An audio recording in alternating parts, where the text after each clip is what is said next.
Assalamualaikum warahmatullahi wabarakatuh.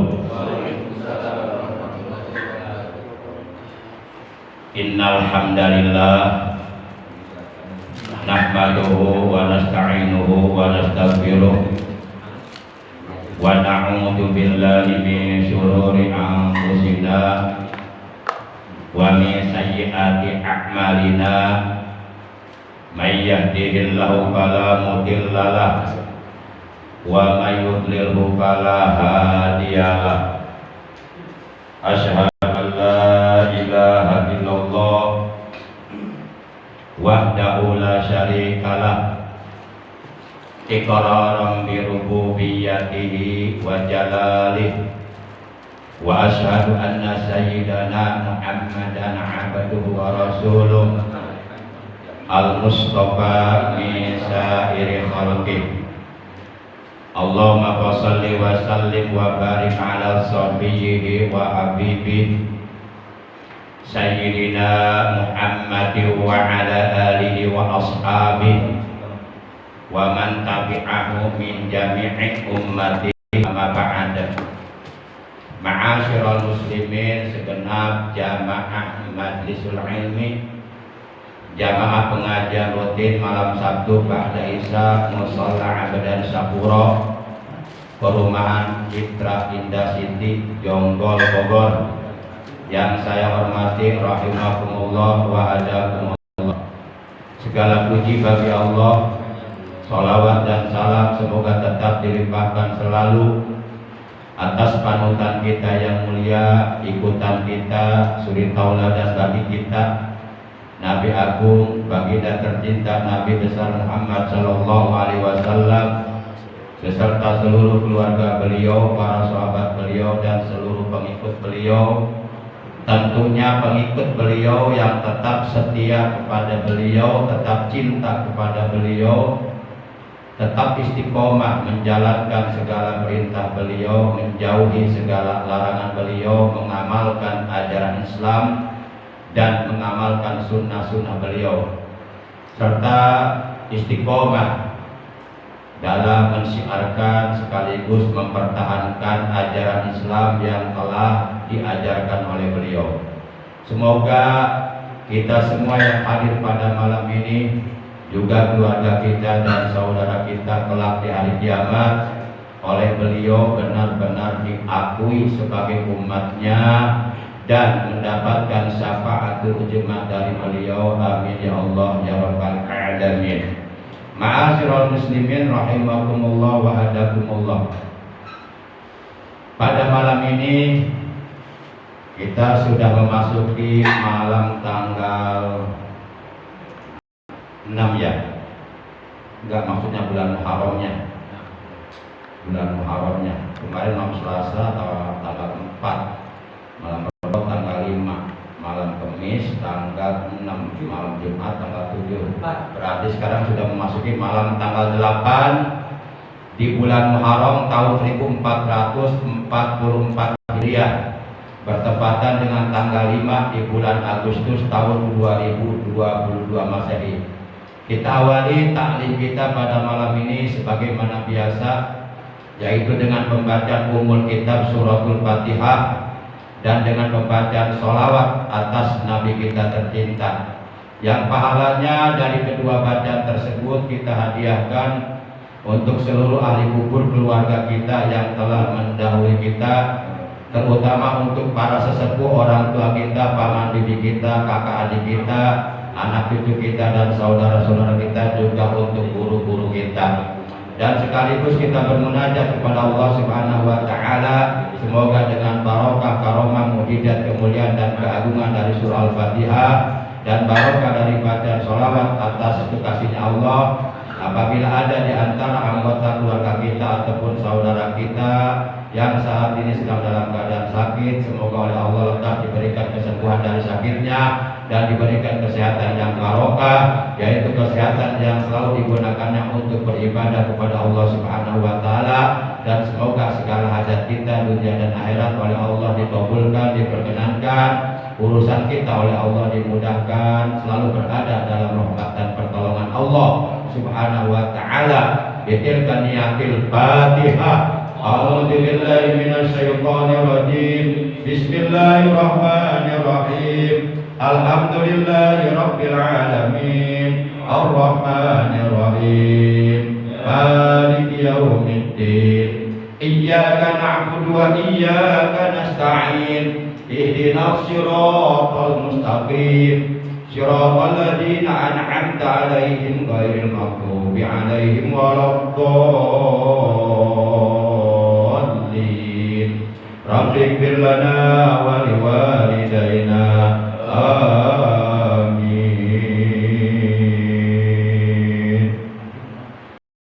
Allahumma sholli ala sayyidina Muhammadin tibbil qulubi wa dawaiha wa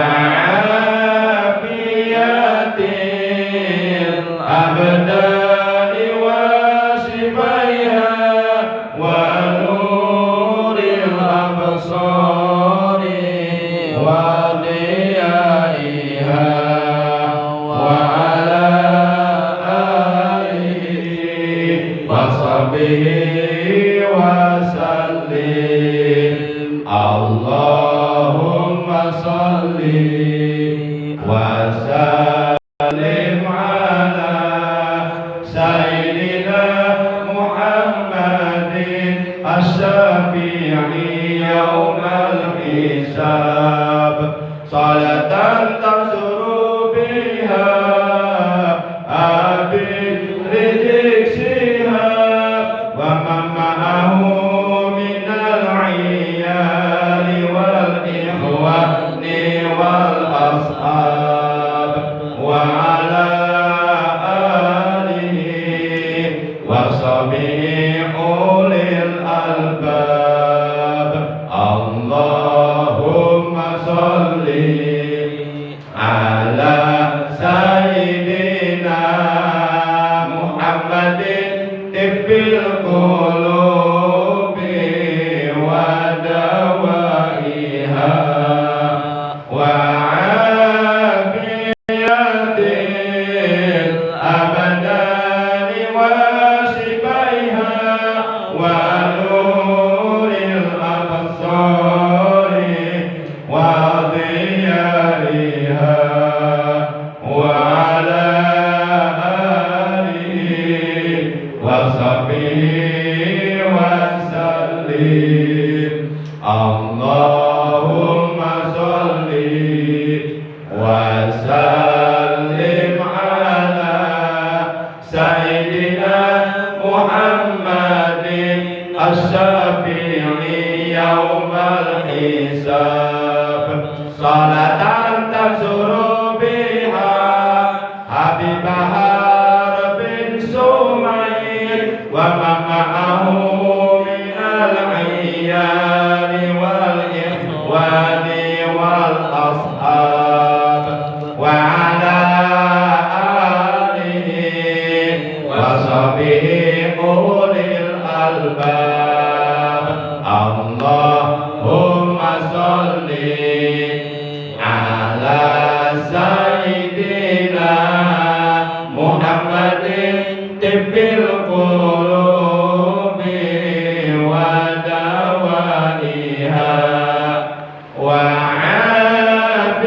afiyatil abdani wa sifaiha wa nuril absari wa diyaiha wa ala alihi wa sahbihi wa sallim. Allahumma sholli wa sallim wa barik alaihi wa ala alihi wa sahbihi. Ma'asyiral muslimin, segenap jamaah Majlisul Ilmi rahimakumullah wa hadakumullah. Langsung saja sebagaimana sudah saya sampaikan pada pertemuan taklim malam Sabtu yang lalu, bahwa lembaran akan dibahas pada malam ini. Materi taklim kita pada malam ini adalah ilmu fikih, kajian ilmu fikih akan membahas tentang disunahkannya membaca surah yang lebih panjang di rakaat pertama daripada di rakaat kedua. Jadi kalau kita melakukan sholat fardu 5 waktu, baik yang jahriyah maupun yang sirriyah, yaitu subuh, zuhur, asar, maghrib, isya, sholat fardu 5 waktu. Kalau yang termasuk sholat fardu 5 waktu yang disebut jahriyah adalah subuh, kemudian maghrib dan isya. Itu masuk kategori sholat fardu 5 waktu yang jahriyah. Artinya yang bacaan Fatihah dan surahnya disunahkan, dijaharkan, dikeraskan pada rakaat pertama dan rakaat kedua. Adapun yang dimaksud dengan sholat fardu 5 waktu sirriyah adalah sholat fardu 5 waktu yang bacaan Fatihah dan surahnya ya disirkan, dipelankan seluruhnya. Yang termasuk dalam kategori sholat fardu 5 waktu sirriyah adalah sholat zuhur dan sholat asar. Nah, baik sholat fardu 5 waktu yang sirriyah ataupun yang jahriyah, terutama sholat fardu 5 waktu yang bilangan rakaatnya di atas 2 rakaat, seperti maghrib 3 rakaat, kemudian zuhur, asar, isya masing-masing 4 rakaat. Nah, apabila kita melakukan sholat fardu 5 waktu di rakaat pertama dan di rakaat kedua, baik dalam sholat sirriyah maupun jahriyah, kita disunahkan membaca surah setelah membaca Fatihah. Di rakaat pertama dan di rakaat kedua kita disunahkan membaca surah. Akan tetapi surah yang dibaca di rakaat pertama setelah Fatihah itu disunahkan surahnya harus lebih panjang daripada surah yang dibaca di rakaat kedua setelah Fatihah. Adapun keterangannya terdapat di dalam kitab Fathul Mu'in halaman 17 baris yang halaman 19 baris yang ke-17 dari atas. Diterangkan wa yusanu dan disunahkan opo ayu tawila agar hendaknya seseorang memanjangkan qiraatul ula, bacaan surah di rakaat yang pertama, alasaniyati atas bacaan surah di rakaat yang kedua. Nah, ini keterangannya. Jadi disunahkan agar hendaknya kita membaca surah di rakaat pertama itu lebih panjang daripada bacaan surah di rakaat kedua. Nah, ini keterangannya. Kalau umpama dibalik, artinya di rakaat pertama bacaan surahnya lebih pendek daripada bacaan surah di rakaat kedua, maka itu hukumnya makruh. Ketika hal ini kita lakukan di dalam sholat, maka ini artinya dapat mengurangi kesempurnaan sholat yang kita kerjakan. Pokoknya kalau kita melakukan kemakruhan-kemakruhan atau hal-hal yang makruh di dalam sholat, itu bisa mengurangi kesempurnaan pahala sholat kita sendiri. Maka oleh karena itu jauhilah perkara-perkara yang makruh di dalam sholat, jangan sampai dilakukan agar sholat kita sempurna. Termasuk meninggalkan kesunahan-kesunahan sholat itu pun jatuhnya makruh. Baik, malam yarid nasun bitabwirisaniyati. selagi tidak ada nas dari Nabi Muhammad SAW untuk memanjangkan bacaan surah di rakaat yang kedua. Berdasarkan keterangan tersebut, sangatlah jelas bahwa membaca surah di rakaat pertama itu harus lebih panjang atau lebih banyak ayatnya daripada membaca surah di rakaat kedua. Nah, ini keterangannya. Ma'asyiral muslimin rahimakumullah wa hadakumullah, kita lanjut. Wa yusannu dan disunahkan opo ayat qiraat agar hendaknya seseorang membaca ala tartibul mushafi, menetapi tertib mushaf, artinya mengikuti susunan surah yang sudah tersusun dalam mushaf Al-Quran.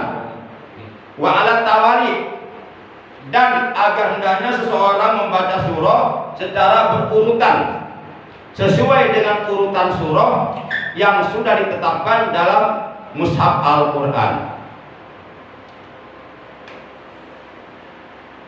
Malam takunil lati taliha atwala.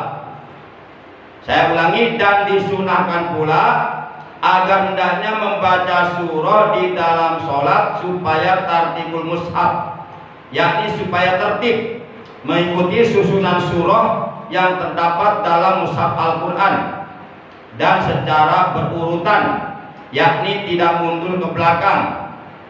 Malam takunil lati taliha atwala, selagi surah yang di belakang tidak lebih panjang dari surah yang di depan. Jadi disunahkannya membaca surah di dalam sholat pertama, di rakaat pertama harus lebih panjang daripada di rakaat kedua. Yang kedua, harus tartibul mushaf, maksudnya harus mengikuti susunan surah yang terdapat dalam mushaf Al-Quran, karena susunan surahnya sudah tersusun dalam Al-Quran. Al-Quran kan terdiri dari 114 surah, dari mulai pertama hingga surah yang terakhir yang ke-114 itu sudah tersusun semuanya. Nah, susunan surah yang ada dalam mushaf Al-Quran ini harus diterapkan dalam bacaan Quran ketika dilakukan di dalam sholat. Jadi harus tartibul mushaf. Lalu bagaimana jika umpama membaca surah di dalam sholat dengan tartibul mushaf dan dengan berurutan sesuai susunan surah yang ada di dalam mushaf Al-Quran, namun mengakibatkan bacaan surah di rakaat kedua lebih panjang atau lebih banyak daripada bacaan surah di rakaat yang pertama. Misal, di rakaat pertama membaca surah Al-Ikhlas sebanyak 4 ayat, yaitu surah ke-112. Apakah di rakaat keduanya harus membaca surah Al-Falaq sebanyak 5 ayat, yaitu surah ke-113? Atau apakah di rakaat keduanya harus membaca surah yang lebih pendek daripada di rakaat pertama? Namun kalau ini dilakukan akan mengakibatkan tidak tartibul mushaf atau tidak berurutan sesuai susunan surah yang ada dalam Al-Quran.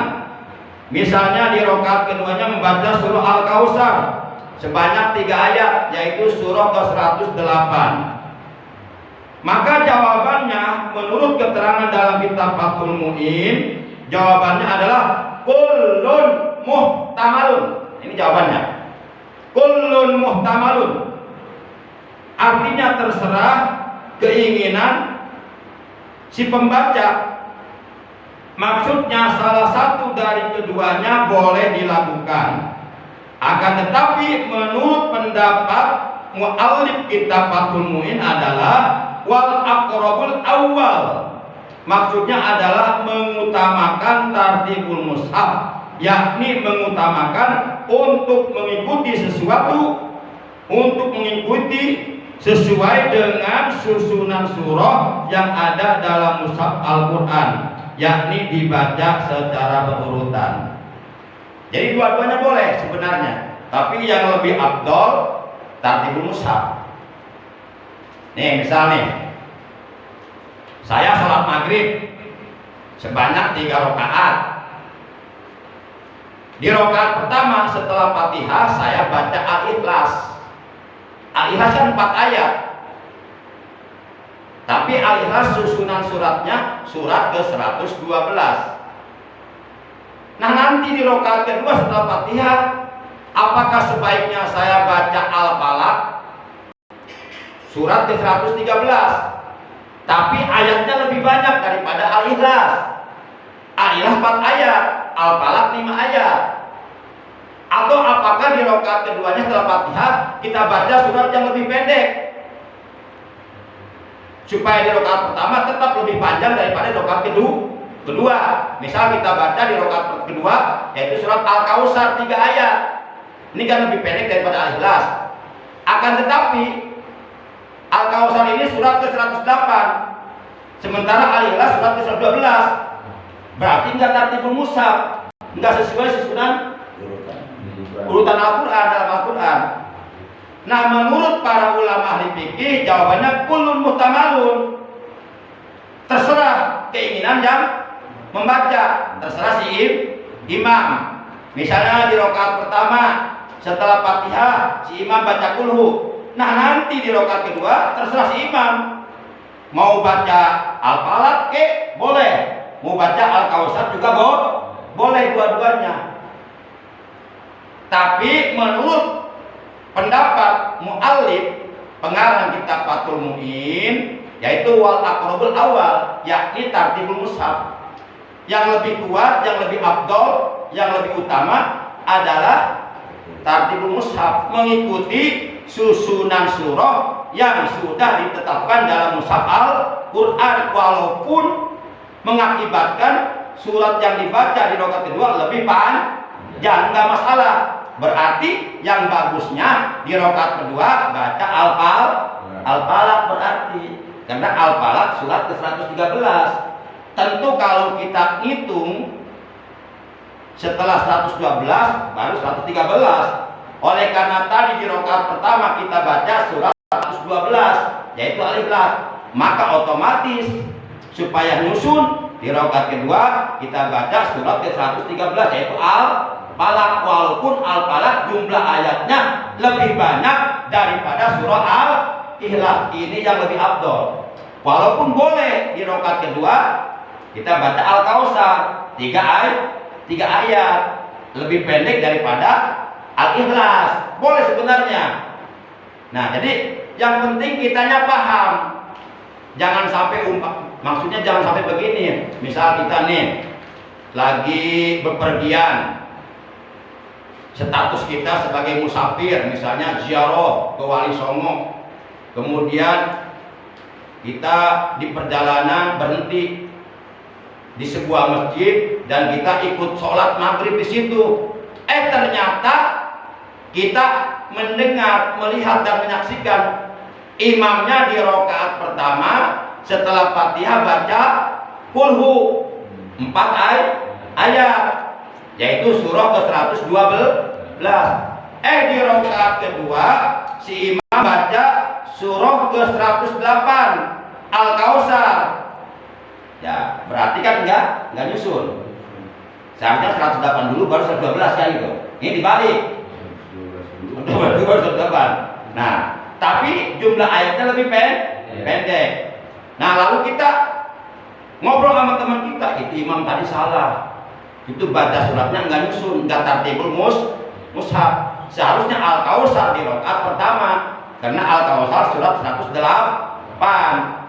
Di rakaat kedua baru surat 112 yaitu Al-Ikhlas.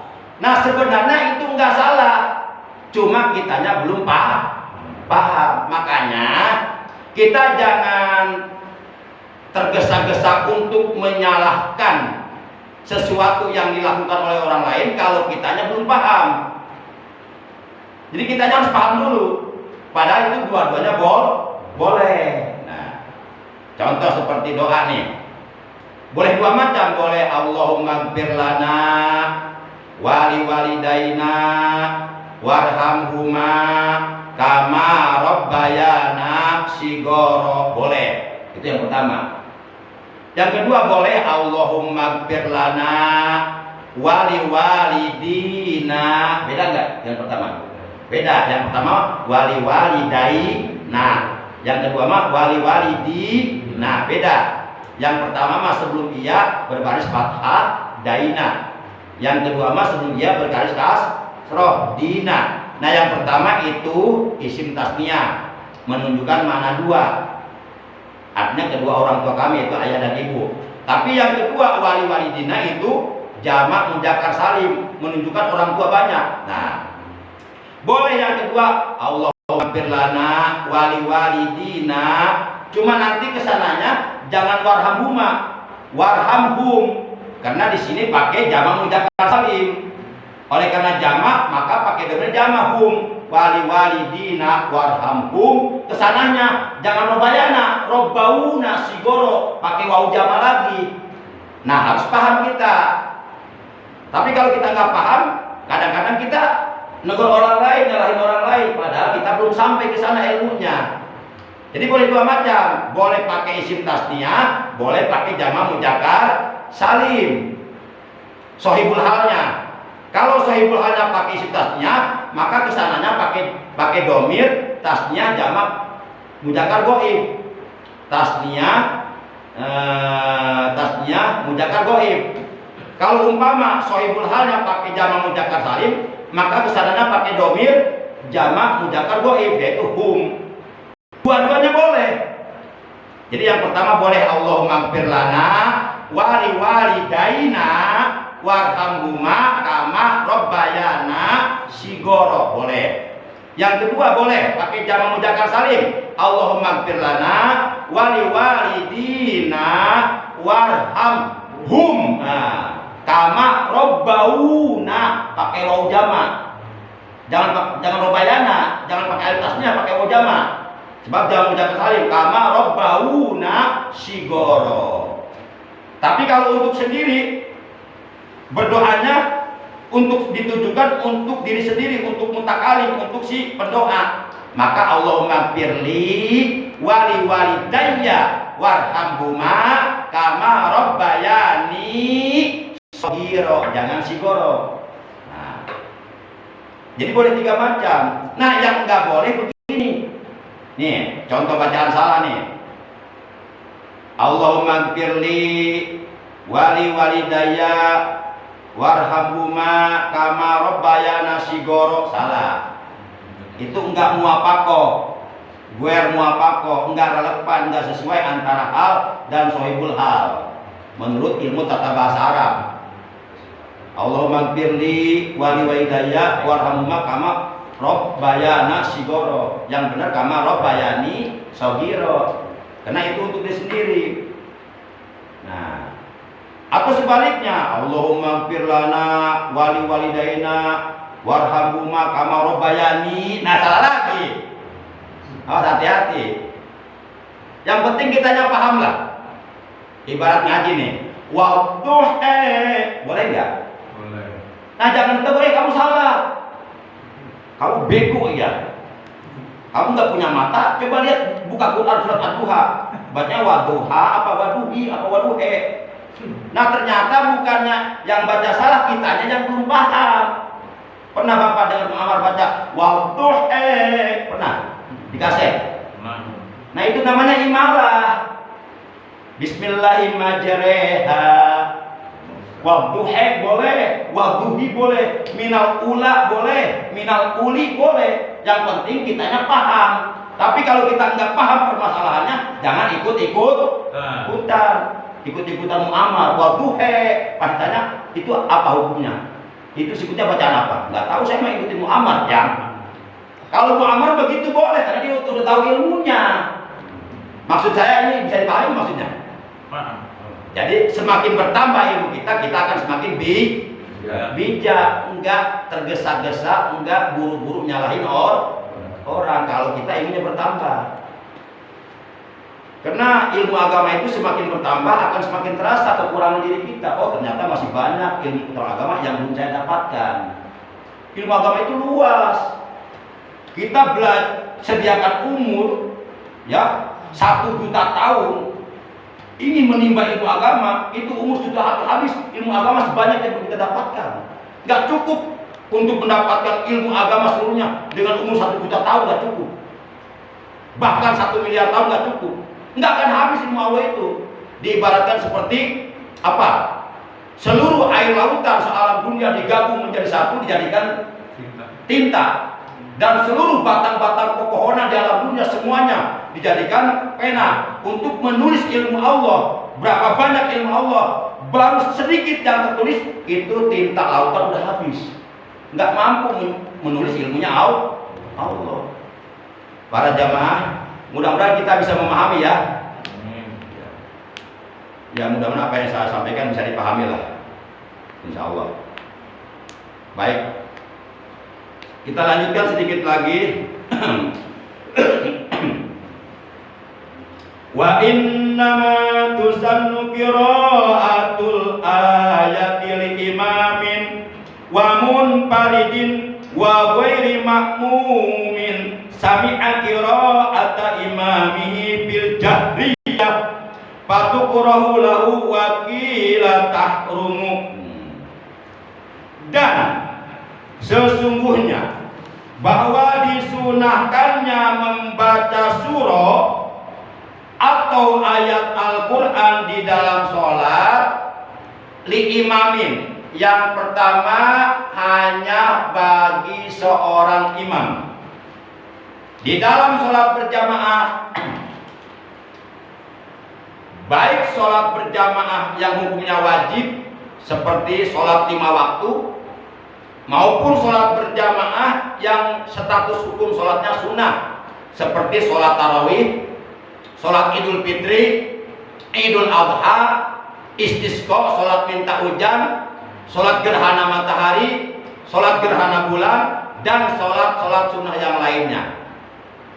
Nah, di dalam sholat berjamaah, baik sholat berjamaah yang status hukum sholatnya wajib, ataupun sholat berjamaah yang status hukum sholatnya sunnah, itu yang disunahkan membaca surah hanya si imam saja. Makmum tidak disunahkan membaca surah.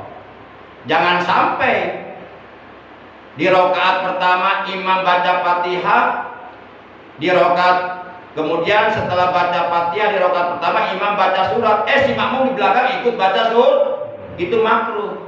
Bahkan ada yang mengharamkan ulama. Kewajiban makmum mendengarkan bacaan surat yang dibaca oleh imam. Itu pun apabila si makmum sudah menyelesaikan kewajibannya. Apa kewajibannya? Yaitu membaca surah Al-Fatihah. Itu.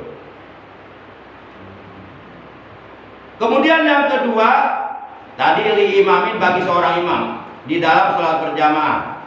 Kemudian yang kedua,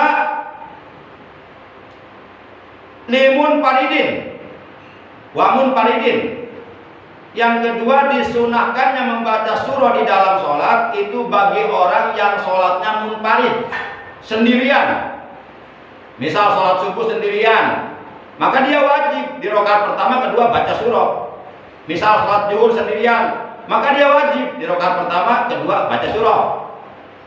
Jadi disunahkannya baca surah hanya di rakaat pertama dan kedua, sedangkan di rakaat ketiga keempat itu tidak disunahkan baca surah. Demikian pula dalam sholat asar, maghrib dan isya, sama seperti itu. Nah, kalau orang sholat sendirian namanya sholat munfarid. Kalau lebih dari 2 orang namanya sholat jamaah, sholat berjamaah. Kemudian dan bagi selain makmum yang dapat mendengar bacaan imamnya di dalam sholat jahriyah, maksudnya adalah bahwa yang disunahkan membaca surah di dalam sholat hanyalah 1 imam, 2 orang yang sholatnya munfarid, 3 makmum yang tidak dapat mendengar bacaan imamnya dalam sholat jahriyah.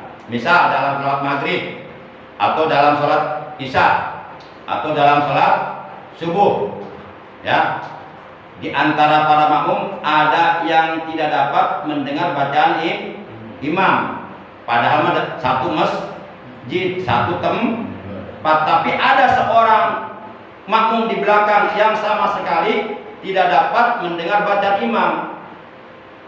Kenapa? Karena dia tuna rungu alias bolot, bin budek, bin tuli, bin apa lagi, nggak ada lagi ya, bin nggak dengar lah gitu. Nah, bagi makmum yang seperti ini, dia disunahkan baca surat. Tapi bagi makmum yang dapat mendengar bacaan imam dengan baik, tidak disunahkan baca surat. Jadi ini ada pengecualian. Kecuali makmum yang bolot.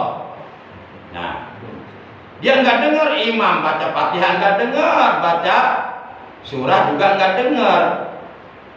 Dia mengikuti gerakan imam, hanya melihat sok yang di depan, yang di depan ruku dia ikut ruku karena masih bisa melihat, gitu. Tapi dia nggak mendengar sama sekali apa yang dibaca imam. Maka si makmum yang seperti ini, dia wajib baca Fatihah dan wajib baca surat. Itu pengecualian, kecuali bagi makmum yang bolot. Tahu kan si bolot, teman si Malik? Si bolot ditawarin ngopi, jawabannya mana jandanya? Orang nawarin ngopi, nanya janda. Bolot.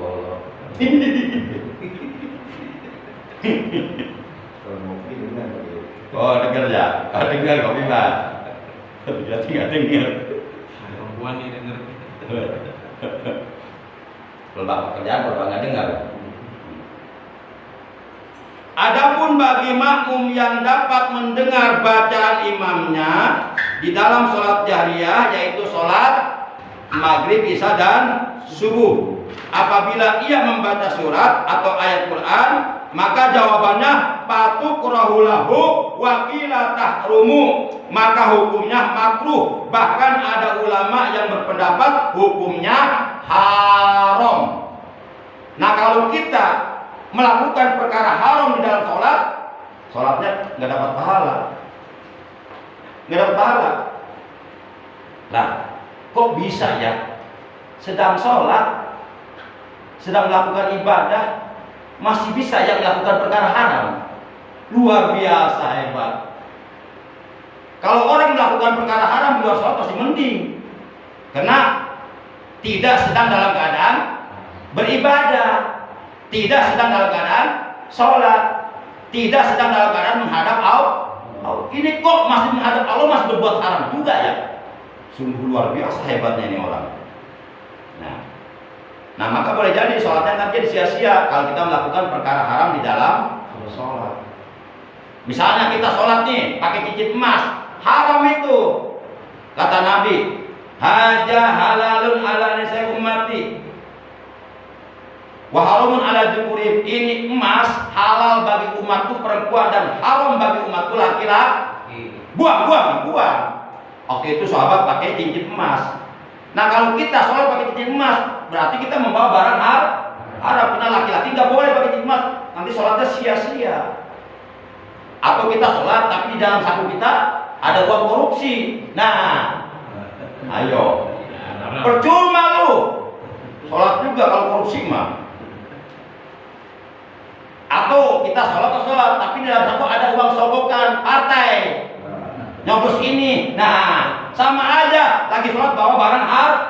Ar-rosi wal murtasi, benar, yang menyogok dan yang disogok, yang menyuap dan yang disuap, dua-duanya masuk neraka. Dengerin gua ngomong lo.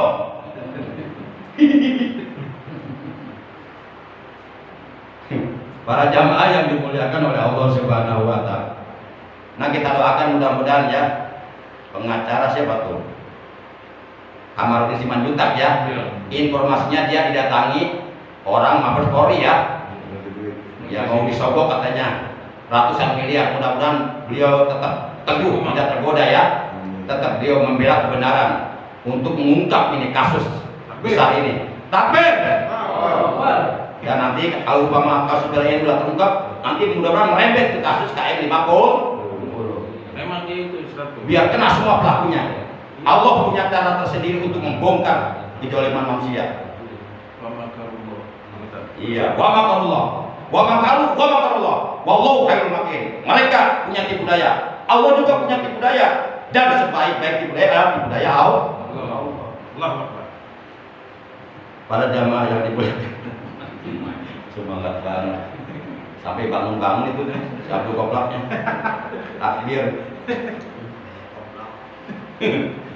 Baik, kita lanjutkan sedikit lagi.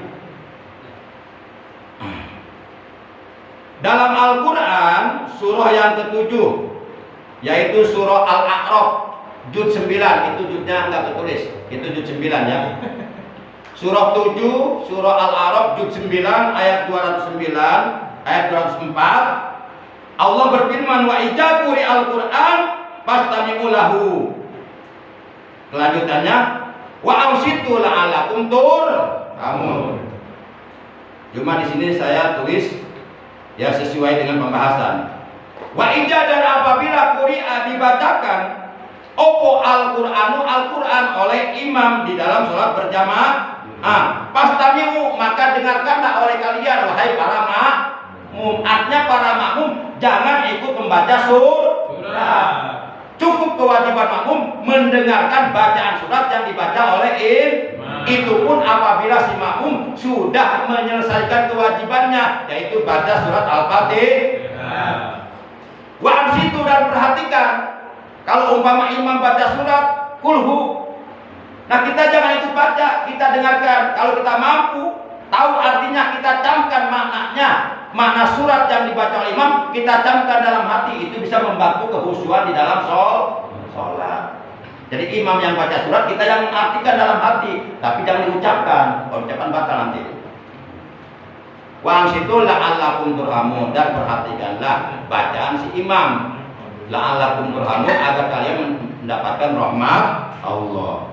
Kemudian dalil dari hadis riwayat Imam Tirmidzi, Rasulullah Shallallahu Alaihi Wasallam beliau telah bersabda, "Ija, apabila kuntum, ada kalian, khalfi, di belakangku," maksudnya apabila kalian bermakmum kepadaku, berqudwah kepadaku, ikut sholat berjamaah denganku, kata Nabi, "Fala taqra'u," kalian jangan baca apa-apa. Jangan baca apa-apa, illa di ummul kitab, kecuali kalian hanya boleh membaca ummul kitab, yaitu surat Al-Fatihah. Jadi makmum enggak disunahkan baca surat. Nah ini dalil Quran dan hadisnya ini. Dalil Qurannya surat 7 Al-A'raf juz 9 ayat 204 yang berbunyi, wa idza quri'al Qur'anu fastami'u lahu wa ansitu la'allakum turhamun. Kemudian dalil hadisnya hadis riwayat Imam Tirmidzi, idza kuntum khalfi fala taqra'u illa bi ummil kitab. Kira-kira apa yang kita sampaikan ini jelas nggak nih? Jelas. Bisa dipahami? Amin. Tapi saya berharap jangan hanya sekedar bisa dipahami saja, tapi bisa diamalkan. Itu jauh lebih baik. Amalkan. Kita memahami ilmu itu bagus, tapi akan jauh lebih bagus kalau kita mampu mengamalkan ilmu dalam ibadah kita, supaya ibadah kita benar-benar didasari ilmu. Insya Allah setiap ibadah yang kita lakukan apabila didasari dengan ilmunya, insya Allah ibadahnya sempurna. Dan kita dilarang oleh Allah melakukan ibadah kepada Allah asal-asalan tanpa ilmu, ikut-ikutan. Bagaimana kata orang, sembari kita nggak paham, yang diikuti oleh kita nggak paham. Nah, bahaya itu, celaka. Baik para jamaah, sebelum saya tutup, barangkali ada yang bertanya, boleh satu orang atau dua orang atau tiga orang atau semuanya nggak apa-apa.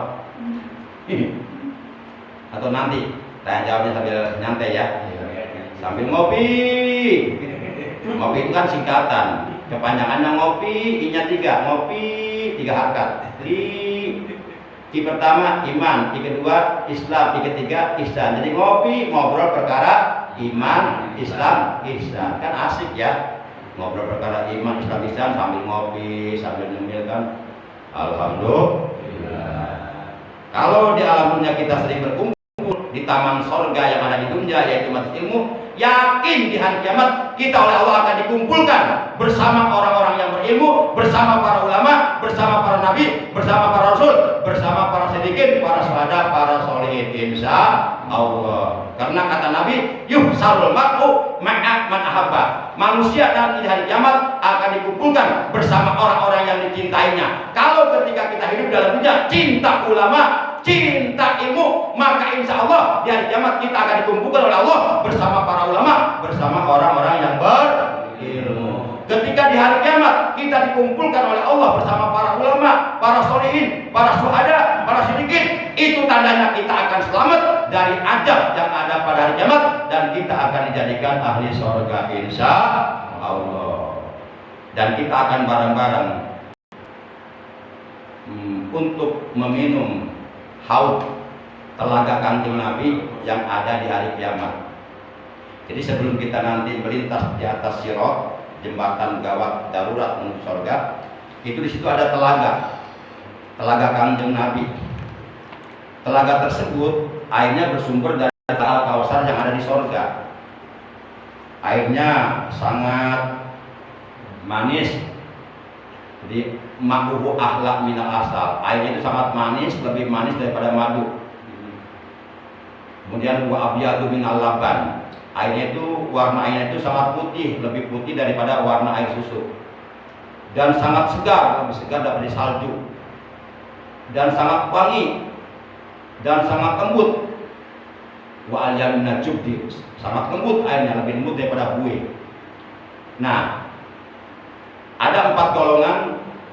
Setiap kali mereka mau mendekati telaga itu, diusir oleh para malaikat, dilempar. Siapa mereka? Pertama, mereka adalah sultanun jolimun, para pemimpin yang jolim. Para pemimpin yang jolim jangan harap di hari kiamat bisa mendekati telaga Kanjeng Nabi. Jangankan untuk mendapatkan syafaat, untuk mendekati telaga Rasul aja gak boleh. Diusir oleh malaikat, dilempar mereka, mental jauh.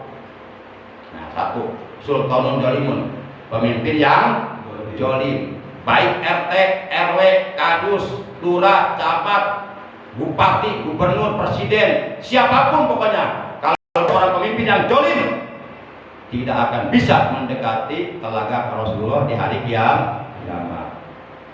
Jangankan meminumnya, mendekati aja gak boleh. Diusir oleh para malaikat, dilempar. Yang kedua siapa? Yang kedua, man daholahum atau man dahola alaihim. Yang kedua, siapapun orangnya yang berteman akrab atau bergaul akrab atau bergabung atau bekerja sama dengan para pemimpin yang jolim. Itu yang kedua. Yang ketiga, man sodaqahum ala kadhibihim. Siapapun orangnya yang selalu membenarkan kebohongan-kebohongan, kepalsuan-kepalsuan, berita-berita hoax yang dibuat oleh para pemimpin yang jolim. Ini yang ketiga. Yang keempat, man a'anahum ala zulmihim. Siapapun orangnya yang ikut berpartisipasi, ikut membantu, ikut membela, ikut mendukung perbuatan-perbuatan jolim yang dilakukan oleh mereka. 4 golongan inilah yang diharamkan mendekati telaga Nabi Agung, Nabi besar Muhammad Sallallahu Alaihi Wasallam di hari kiamat nanti. Jangankan untuk mendapatkan syafaat dari Rasulullah, bahkan yang 4 golongan ini tidak akan diaku oleh Rasulullah sebagai umatnya. Na'udzubillah min. Mereka semuanya akan dikumpulkan oleh Allah bersama orang-orang munafik, bersama orang-orang kafir, bersama Fir'aun, bersama Namrud, bersama pemimpin-pemimpin jolim nanti di dalam kobaran api neraka jahanam.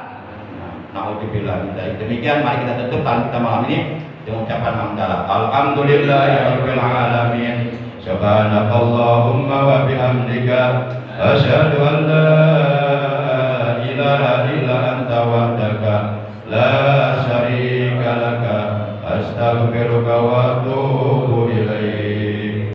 Astaghfirullah rabbal baraya. Astaghfirullah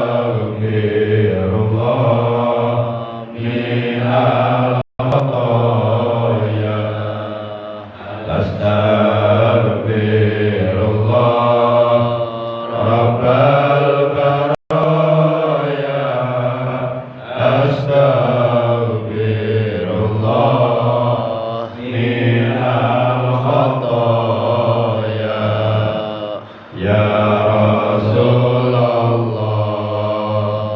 Salamun alaik Ya Rafi'a Syami wa darani Abada ya ji'atal alamin Ya uhailal judi wal karami Ya uhailal judi wal karami Rabbi pangpana bibarakatihi wa minal husna bihurmatihi wa min nabi tariqatihi wa mu'afati minal fitani wa mu'afati minal fitani Rabbana zidna ilman nafi'an ma'al hidayah Rabbana zidna ma'al barakan yakfina liqa'atika Rabbana syrah lana sudurana wa yassir lana umurana wahlul 'uqdatam min lisanina yafqahu qawlana waj'al lana wasiran min ahlina waj'alna lil muttaqina imama Allahumma ahlik man fi halaki shalal islam wal muslimin Allahumma ahlik man fi halaki shalal islam wal muslimin Allahumma ahlik man fi halaki shalal islam wal muslimin Rabbana atina fid dunya hasanah wa fil akhirati hasanah wa qina adzabannar wa sallallahu ala khairi khalqi sayyidina Muhammad wa ala alihi wa sahbihi wa baraka wa sallam subhana rabbika rabbil izzati amma yasifun wa salamun alal mursalin walhamdulillahi rabbil alamin. Terima kasih. Hadanallahu wa iyyakum ajma'in. Wassalamu alaikum warahmatullahi wabarakatuh.